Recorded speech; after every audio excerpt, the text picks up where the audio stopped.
Rings of Power, the gift that no one wanted but it keeps giving. And some of the biggest shills on YouTube and Twitter are now changing their tune and giving air quotes honest reviews. This video I'm going to pick on two that seem to get the most attention: the Fellowship of the Fans and Nerd of the Rings. Nerd of the Rings video, his honest air quotes review, was basically saying all the stuff that me and countless others have been saying since day one, but then couching it at the end with, well, they tried their best. That's not good enough at this point. And I didn't bother watching the Fellowship of the Fans one just because I detest Fellowship of the Fans. It's an honestly very toxic group. And I found this whole thing just ridiculous. So from the start, even when all the leaks happened long before it was shown, we all knew where this was going. We knew how it was going to end up. And the second Tom Shippey was signed, the second Christopher Tolkien died, those two things were the catalyst for the mess that it's become. Disingenuous reviews are commonplace on YouTube, especially if allegedly money is changing hands. And I say allegedly with this because there have been rumours flying around that Nerd of the Rings, Fellowship of the Fans, and many others were paid. Now, I don't know if that's true or not, and I can't seem to clarify any answers, but I do feel like YouTube needs to put it in their upload thing that if you are being paid to review a product, not just paid sponsorship box that you tick when you're uploading, but if you're being paid to review a product, you have to declare it. A little transparency goes a long way. These guys started drama. I don't know if it was I presume it was by accident. Actually, I'll give credit where credit's due. I'm presuming the drama that started around them and a little bit of gaslighting amongst the fans. I feel like this was honestly just so allegedly Amazon isn't paying you anymore and your alleged contracts have ran out, so now you can say what you want, but you're still couching it. I wish people would stop using the rights as an excuse. Oh, they didn't have the rights with the Silmarillion. They did the best they can. I really hate that. Because you could easily, with the right people and the right writers, tell the Rings of Power storyline in a cohesive way without touching upon things that you don't have the rights to. You don't have to name characters. You can imply characters. It's a thing.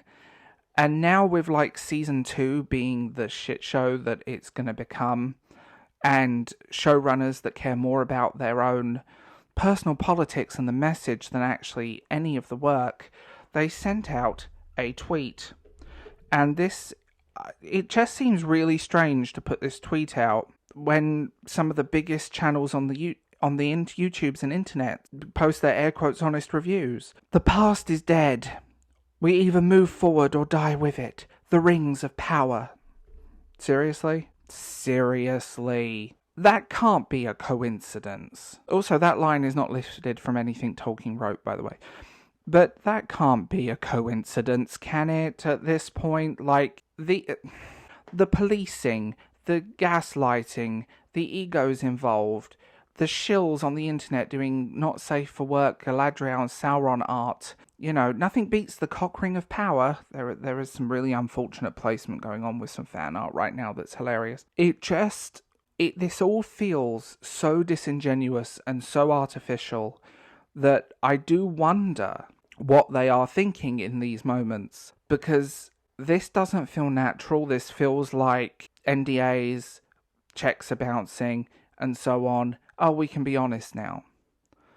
Like, I have intentionally avoided taking money for reviews. For books, for whatever, I have been offered money, but I've intentionally avoided it.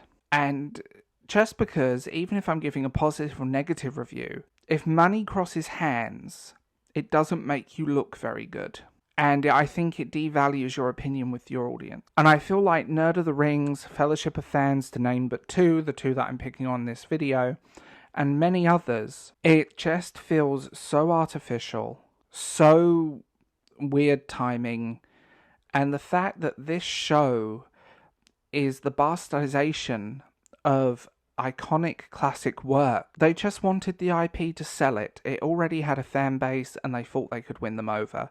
The difference being with Lord of the Rings fans, we are not your average Marvel fan. These works exist the way they do for a reason, to change the meaning of them, to change the origins of things.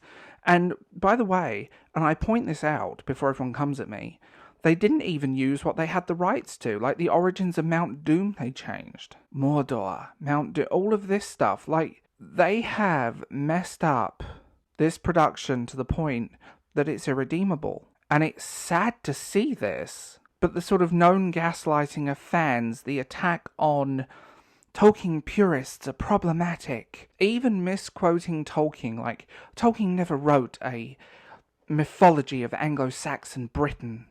Well, actually he did, and he said it himself. No one's going to win in this scenario, and I think a lot of damage has been done to certain people's reputations. I feel like that's just done now, and these are channels I will never engage with again. It was so obvious from the start, and now even their Nerd of the Rings honest review contradicts all of the reviews that he made on the show from the start. He's actually, Nerd of the Rings is contradicting himself, and it's ridiculous. I have no words for this. I think it's absolutely disgusting. And I think disingenuousness is part of you. BookTube is very disingenuous, for example, the book community online. And ultimately, disingenuousness is not something I appreciate in content creators, in people, or in anything else. So, I know this is a bit ranty, I know, I apologise, but it's also hilarious. Tell me what you think in the comments below, and I will talk to you guys later.